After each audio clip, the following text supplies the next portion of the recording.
Denis Campbell's with us today. He is editor-in-chief of UK Progressive Magazine. He also hosts Worldview Show on YouTube. Go to youtube.com/Worldview Show. So, Denis, there is more noise about the United Kingdom possibly leaving Europe, essentially. Tell us kind of what's going on, what's the catalyst here, and a little bit about the possible implications. Well, most of the noise about the UK leaving Europe is coming from the government, which is the Tories side of the government, because the other piece of the government, the Lib Dems, are very much in favor of being in Europe. Nigel Farage, he is the leader of a party called the UK Independence Party, or UKIP. They would be the closest thing to your Tea Party. And they won 26% of the seats in local elections. And all of this has kind of whipped the Tories up into a lather because they are absolutely dead set against anything to do with Europe. If they could, they'd build a fence around this island and make sure that nobody came in or out, and only white people would be around. And the rest of anybody that wanted to come across would be pretty much out of the picture. The funny thing is that the 18 to 34-year-old group very much like being a part of Europe. Travel is easy.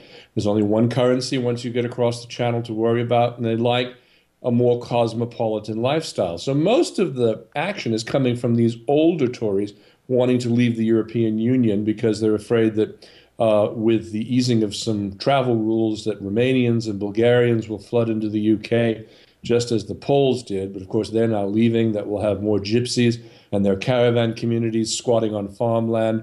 And it's a real NIMBY, not in my backyard series of immigration issues with our open borders. So is there like a xenophobic undertone to what's going on with this group? Oh, absolutely, absolutely. There's the UKIP. If the UKIP are the Tea Party, there's another even farther right group called the British National Party, or the BNP. They're headed by a guy by the name of Nick Griffin. And he makes the KKK look positively liberal. They're even further to the right. We have about 6 parties in this country. You have the Labour Party, which is very large. They're out of government at this point. You have the Tories. The Labour would be the closest thing, by the way, to the U.S. Democratic Party. You have the Tories, which are the closest thing to your Republican Party. And they formed what's called a coalition government because they weren't able to win enough seats to control Parliament on their own. So they went into government with the strangest of bedfellows, the Liberal Democrats. And just as their name says, they're very liberal. And so to see the Conservatives and the Liberals together in the same party governing has been quite funny. And then, of course, we have UKIP and BNP and a very small Green Party. So it's really an interesting situation. I was reading an analysis for Friends of the Earth, which was published by EU policy expert Dr. Charlotte Burns, and it actually talked very interestingly about how leaving Europe, so to speak, for the UK could actually be really, really bad when it comes to environmentalism, because prior to the EU, there were, in other words, being part of Europe has actually put more pressure on the UK to be more environmentally conscious, and that leaving Europe could actually be a disaster. Do you know anything about that? What would your reaction to that be? Absolutely. I mean, we're an island, of course, and in some respects, we're more closely aligned with the North America than we are with Western Europe. There's a whole list of things that would be affected, and the reasons that we talk about mostly, that we hear mostly from the Tories, are that it's too expensive. We pay an unfair share. We're on the hook for banks in Cyprus, Greece, Ireland, Italy, Spain, Portugal, and the rules are way too strict on the environment. This is the UK government and businesses talking. So it almost becomes a sovereignty issue. Are we able to, control our own destiny, which is what they say?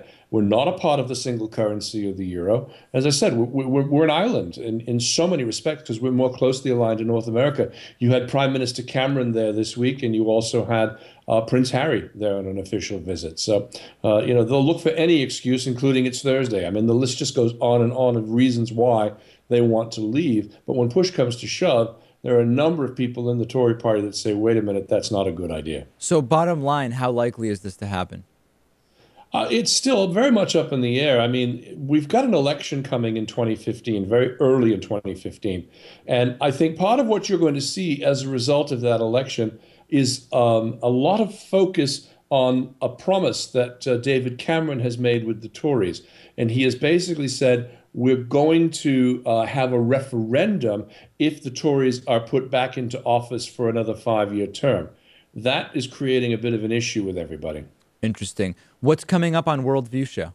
Well, we've got a story that we've been working on quite literally. I've been working on for about 7 years, taking a look at Pima County in Arizona. Now, that's a part of Arizona around Tucson that we don't hear much about. We normally hear about Jan Brewer and Sheriff Joe Arpaio in and around Phoenix, but they've been fighting election machine fraud for quite some time now. And what we're really trying to do is expose in a very simple way and show what's going on there. We also have Tony McNeil, who is involved in interim hiring, and we're going to talk a little bit about the labor market across Europe and how it's being affected. And then tomorrow we'll have a segment on from a woman who's recovered from breast cancer and gone back into the workplace, and we'll be talking a little bit about the situation with Angelina Jolie having undergone a double mastectomy and her role as a spokesperson for this dreaded disease. Very, very easy to get Worldview with Dennis Campbell. Go to youtube.com/Worldview Show. Hit the subscribe button. Then you'll know about all of the new interviews and videos.